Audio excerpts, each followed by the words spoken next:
Quick introduction to the Stationeers user interface. Once you've landed, press Q or WASD to move around. Space is for jumping, J is for jetpack, space is to get higher up, control is to get lower, and J again to turn off the jetpack. Don't do that too high above or you might break your legs, not on the moon but on other worlds. Turn off your flashlight with L to save a lot of life support battery. Select your active hand with E. Throw objects with Q or place them down carefully with T. All of this was actually shown on screen, so please pay attention to the hints and try things out. Press left Alt for mouse cursor and open all your inventories. You can drag them around on screen or reset them to default position with this button. If you don't like the scale of the user interface, you can easily change it in the settings. Your inventories can have further inventories. For example, here is my welding torch and here's its fuel canister. The handheld tablet is one of the most important tools. It supports a few different cartridges, the most important of which the Atmos analyzer and also the plant analyzer. If you want to use one of them, drag them into the empty slot or directly on the tablet. Drag it in your hand, select the hand, right mouse button to turn it on. Like you can also turn on your welding torch. Buttons in Stationeers will always tell you what they do when you click them. I'm turning the filter off, I'm turning my airflow off, I'm turning my AC off, I'm unlocking my helmet, I'm turning the light on, I'm opening the helmet. Pressure critical. I'm closing my helmet with I.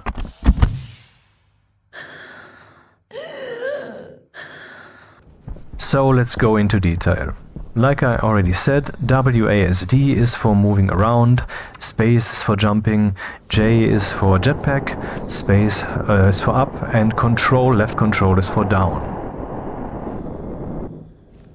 Depending on your on your effective screen size, depending on if you're closer or further away, you have to adjust your field of view. It needs to be wider if your screen is bigger. You can do that live on the keyboard or in the video settings. These are the keyboard controls for this. You will notice that you can jump very high and, well, very slowly due to low gravity on the outside, and on the space map you will indeed just fly indefinitely, Newtonian physics. But on the inside the gravity is different. This is just a gameplay choice. There's no artificial gravity, but once you're inside a room it will be rather normal. You can easily climb over objects. And to climb up ladders, just move into them. Climbing down should happen backwards, because otherwise it will feel a bit awkward. In the space map you're permanently on jetpack, automatically, when you're on the outside. If you want to reach one of the near asteroids, it's best to change your jetpack mode. You can also put that on a hotkey by just using Newtonian physics. And we'll just keep flying, because the stabilizer doesn't prevent me from doing so. After all, you have to consider that your fuel doesn't last forever. You can refill, not a problem. Here too, a room gives you proper gravity, but only once it is a room. There, even the incomplete window already counts. Let's complete it while we're at it.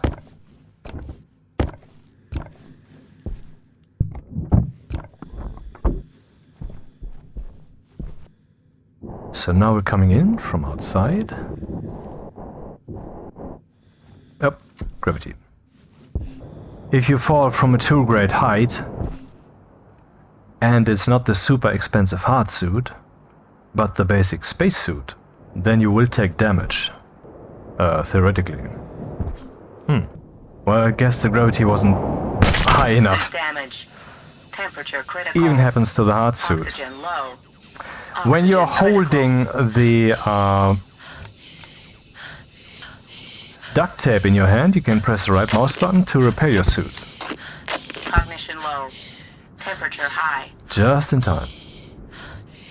So, since you can take fall damage, particularly on Vulcan,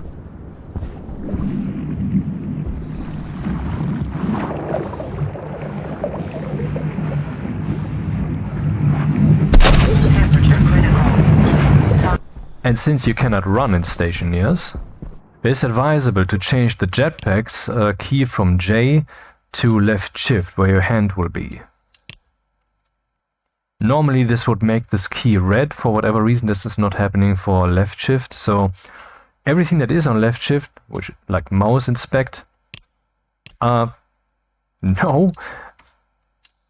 And more importantly, the third person control, which is only for viewing, you cannot actually play like this. I will move that to the right mouse button, right shift. Left shift for flying, right shift for... Next to no running, there's also no driving in Stationeers. I mean, there are some rovers in the game, and with some tricks you can even spawn them. But the terrain is kind of incompatible with them, and they are not quite finished. There will be new terrain later this year, supposedly, that's planned. The terrain will be finite, but more diverse, so you will have reason to travel, and I personally have hopes that the rovers will make a comeback then. Tooltips in Stationeers are particularly important. They are very informative and very dynamic. Though sometimes they might just show you the name of a thing, and names can be deceiving.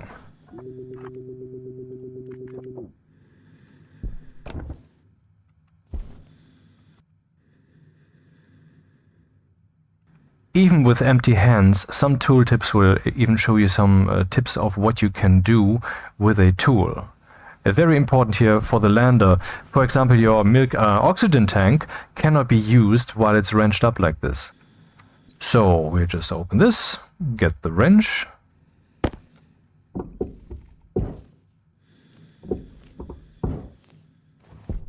But more importantly, if you're actually holding a tool in your hand and that is unfit for a task, then you will get a tooltip that tells you more. I can use the angle grinder here to deconstruct the lander, or here I can use the hand drill to deconstruct the entire crate.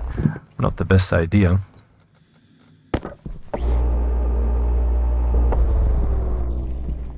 You don't need the lander, so that's fine.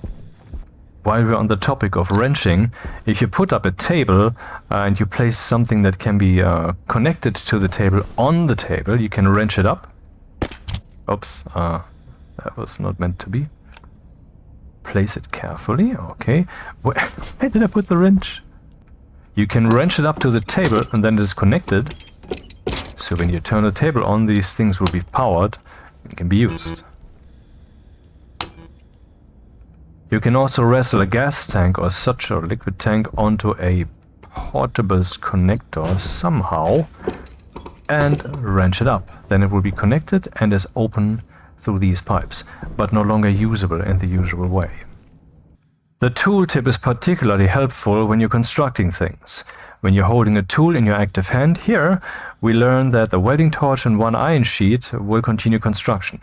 One hand needs to hold the iron sheets, the other hand the welding torch in the active hand. Which hand doesn't matter. And the angle grinder would deconstruct. Here, a half-constructed box we can see, wrench required to deconstruct, welding torch and so forth. And this one's completely constructed, so no construction tips, just deconstruction tips. Just as helpful if you're beginning to build walls, you get a right mouse button, by the way, to start building anything. Then you can see here the tooltip is very dynamic. It's showing you different things, the keys that are assigned to rotation. Here I can rotate the wall with these keys shown in the tooltip arbitrarily. And I can even hold the auto-rotate key, which will suggest some meaningful rotations. Or I can hold it and use the mouse wheel to switch through all of them very quickly. The auto-rotate key will come back into play once we're talking about cabling. See, all kinds of rotation are suggested, but here we only get these, so you definitely want to use that.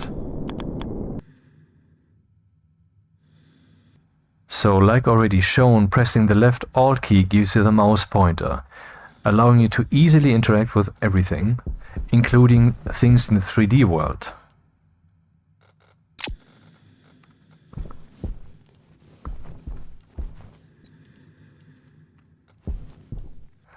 You can drag tools and objects into your hands, but you can also use double-clicking.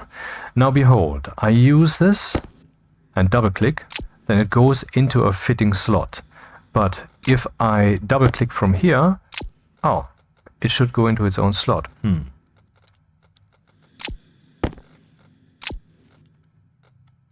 Well, at least this one is not going here. See, I drag here, double-click, and it goes there. Because that's what the screen hierarchy would say.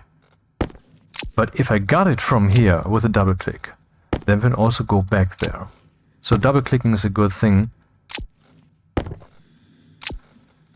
next to drag and drop. If you're holding something that is stacked in your inventory or in your hand, then you get the option to split it.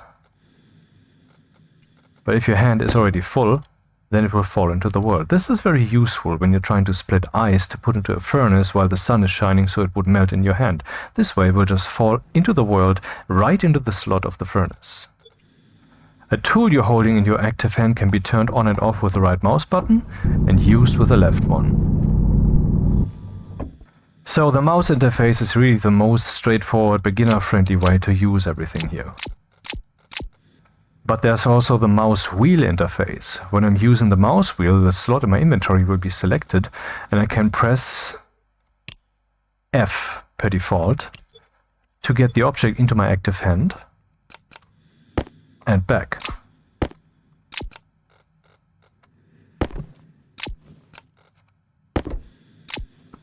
Scrolling through all of these slots is of course tedious, so we can turn these on and off with a keyboard also. 1, 2, 3, 4, 5, 6 turns them on and off. So if you only have one of these open, it's rather easy to select with a mouse wheel. But it's tedious to do that with a keyboard all the time, right? Before I forget, there's also double clicking here. You just have to press the key twice. But making sure that only one inventory is open is very easy actually. Because that is the original way in which Stationeers was meant to be played.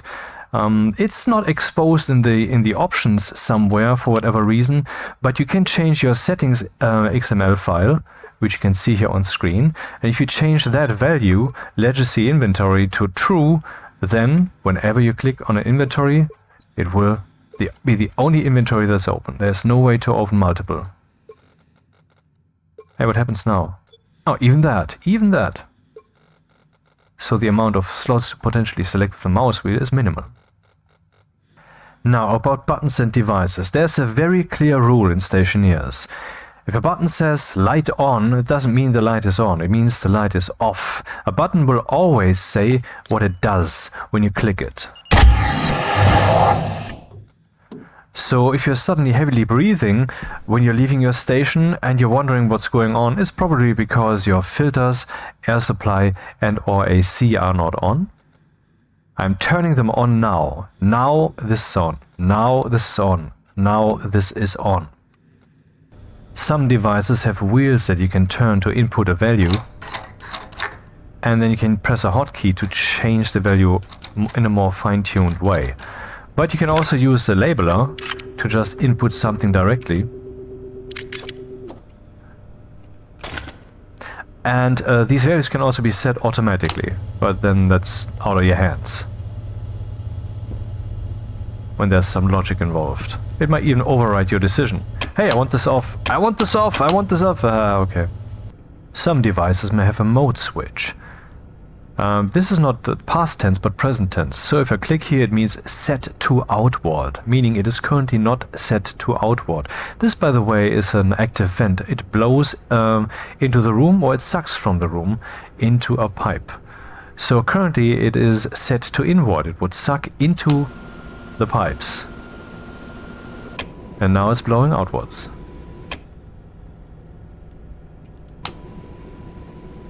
Off, on. For some devices, the selection is made with a screwdriver.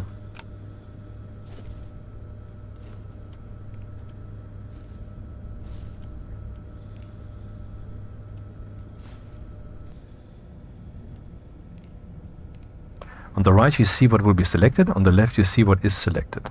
The tooltips are very dynamic. You have to, you have to read what's shown, so you don't run into explosions and such. You can also turn your mining drill on with its inventory, which is sometimes useful, because I forgot to turn it off.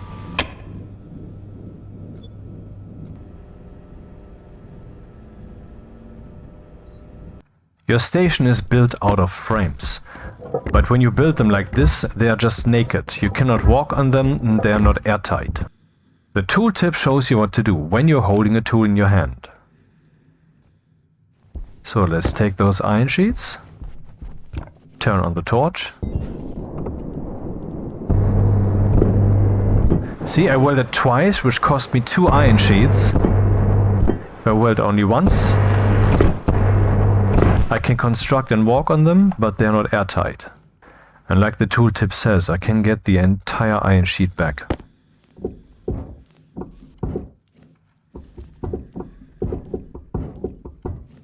Putting up walls is more complicated, because you have to make the choice, do I place it on the inside of this box or on the outside of this box?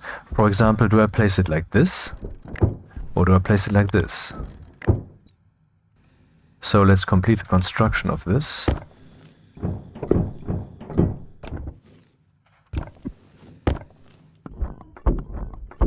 Then we can see. Aha, if I place it on the outside, it will look like more the decorative side, the exterior. They will be equally airtight, that's reliable. What you also have to consider is that you can choose with a mouse wheel which wall type you want to build.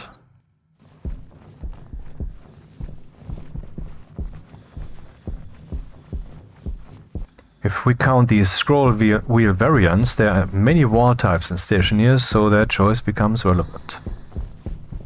Here you can place lights, for example, perfectly covered. Every item that you can build into the world is a kit, and the fact that it is a kit, you have seen that in the case of the walls, use the mouse wheel to choose a different wall. In the case of the passive vent, I think many people don't know, it also has a second build variant, which is this.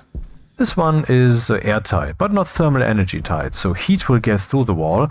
You need the insulated vent if you use it on the outer wall, if you want to make sure. Anyway, this variant lets the gases through. It's an opening, a window for gas. Laying cables is actually not that hard. Right mouse button to build, and then you place it. And if you need a different cable, you use the mouse wheel, and then you can use the 6 keys above the arrow keys, but that is crazy. Just use the auto rotate key. Makes it so much easier. There are many variations of cables, junctions and so forth, and you can rotate that, but that's also crazy.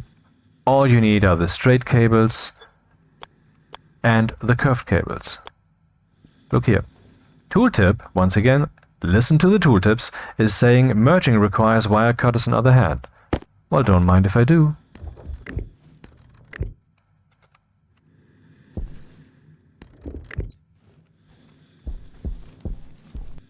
You can even place cables through solid walls. You can see that here. Look, there's 2 plus signs. One is yellow, one is not yellow. The entire cable is yellow because the cable has a connection, but only one side of it has a connection. The other side is empty, basically. It's pointing into nothingness. This is how you can even blindly do that behind walls like this one.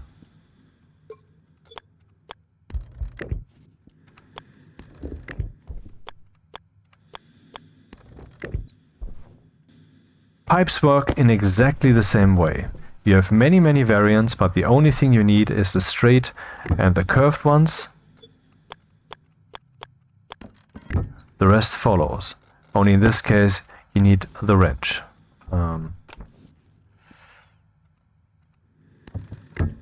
You can even cross pipes and cables, but you cannot build the pipes and cables along each other. That doesn't work in the same place. There's even insulated pipes. The difference is that these pipes will not leak any thermal energy. Here we have standard pipes with very hot gas in them, and they're leaking not by convection because there's no gas here, but by radiation, a lot of heat into the atmosphere. If that would be, into the world, if this would be a negative number, it would mean it loses negative energy, as in it gets hotter. If you look at the insulated pipes, we see they're not losing anything, even though there's equally hot gas in there. When you look here at these insulated pipes, they also are losing something, but that is only because when you're looking at these pipes, you're not looking at the one pipe, you're looking at the entire pipe network. This is number 1606, still number 1606, and the overall network is losing that amount. That is why it's saying that here. In a similar way to pipes and insulated pipes, you can also connect small cables with heavy cables. This will work, but you will not really benefit from it other than electricity indeed while flowing. Instead of the Atmos analyzer, which we know already, we can use the network analyzer in the tablet. And then we see here that this cable is connected to this active vent, which is now on, but it's unpowered, so it's not consuming anything. Here you can see how important it can be where to place the walls. Here I can access the cables easily, with the walls placed in a way that is decorative for the outside. On the right side, where they're kind of wrongly placed, I cannot access the cables. Here I can, here I can't. Except if I am willing to cheese it a bit, because this does work. Gas pipes and insulated gas pipes have a maximum pressure of 60 megapascal, but there's also liquid pipes which can hold 1/10 of that, 6 megapascal, and they also exist in the insulated variant. They work exactly the same, except these pipes can also take in liquid. If these pipes have liquid in them, then they will build up stress, and if the stress builds up too much, for example, if there's lots of liquid in there, then they will eventually burst and lose their content. These pipes can hold anything, but both pipe types, all pipe types, cannot hold frozen gases. Frozen means your pipe will die. Similar to pipes, cables can also die, but not from the electricity being too cold, but from the cables being overloaded. Getting pretty warm in here. 4,000 and something watts are being used. Yes, the area power controller also needs some electricity. And that was too much. These cables are only rated for 5,000 watts. The heavy cables are rated for 100,000 watts. That's 20 times as much. But you have to understand that in Stationeers this is not simulated as a flow. The pipes are just containers. This is not stuff flowing from here to there. It's stuff going into the pipe and then out of the pipe into whatever connection. It's not flowing through this. In the same way, the electricity is not flowing through this. So if some of these cables are heavy and some of these cables are thin, because you think that the consumer that is connected will warrant that kind of cabling, this won't work. If there's a weak cable on there, it will burst anyway. They all have to be heavy cables. Well, as you have seen, there is some kind of reference manual in the game. There is. Up here you can see, press F1. Inside it you can even go to pause. Or just, press escape for the pause menu and then press F1. Same result. Here you can see all kinds of topics, the fabricators, the ores that you can gather, and what gases they may hold, because yes, they come with gases. The ingots that you can smelt. You might even get some tips on how to smelt them. depending on where you click. You have to be lucky. It's a bit iffy, the information in here. The information down here, what you can see, this technical looking stuff is indeed technical. It comes straight from the simulation. Up here, these human written texts, they may sometimes be incorrect, but this is correct stuff here. Now you've seen we're dealing with kits. Let's look for the iron walls. Kit, iron wall. And you can also see the iron wall type 4, 3 and so forth. What's the difference? If I click on the kit and scroll down, I can see these walls again, because I can use this kit with the mouse wheel, right mouse button and mouse wheel, you've seen that, to build these various wall types. Now I click here, what I'm seeing here is not the kit. Here I'm seeing the result of something that you can build with a kit. And from here I can browse back to the kit. In the same way, let's look at the passive vent. Here we have the kit passive vent. We scroll down, we can see the passive vent and the wall vent, both of which we have seen in action. And this thing even has hyperlinks. For example, clicking here gets us to iron ingot, and so forth. And you can even copy some things to the clipboard, which can be meaningful for programming, because yes, you can program in this game. This brings us finally to a part of the game that you normally will not deal with, but it's good to know it's there. The console. Press F3, then you get some text line down here, which will eventually grow. Let's let that grow quickly. Help, then we can see all the commands that exist. And that's then, yeah, well, it keep growing. What's that good for? For example, see here, temperature in this room is increasing. And I'm seeing here, this is pipe network 1370. And here we can say add gas to 1370, 100 moles at 0 degrees Celsius. 0 Kelvin even.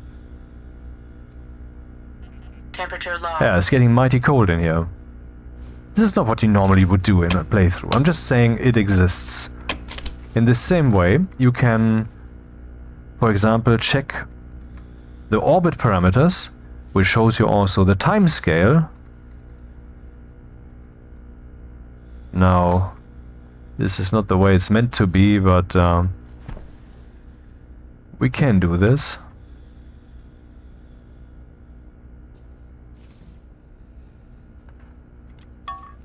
The day usually lasts for 20 minutes, and if that's too fast for you, you can change that. But this has some repercussions when it comes to plants, because the plants are still on their own timer. You have to consider that. So with that, let's say goodbye. Add gas, oxygen, lots of it, and very hot. Oh, whoops, that was stupid. It doesn't remember what I've typed here. Temperature critical. Pressure critical. Jetpack critical. I am Suit critical. basically no longer on the moon. I was shot into space. But I'm still alive? This is unfair, man. Oh, right, I forgot something in the console. Difficulty.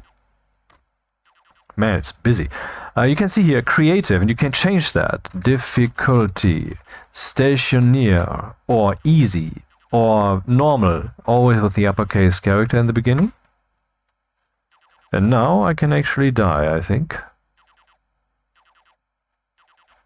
If I'm not completely outside the simulation confines. What the fuck is this?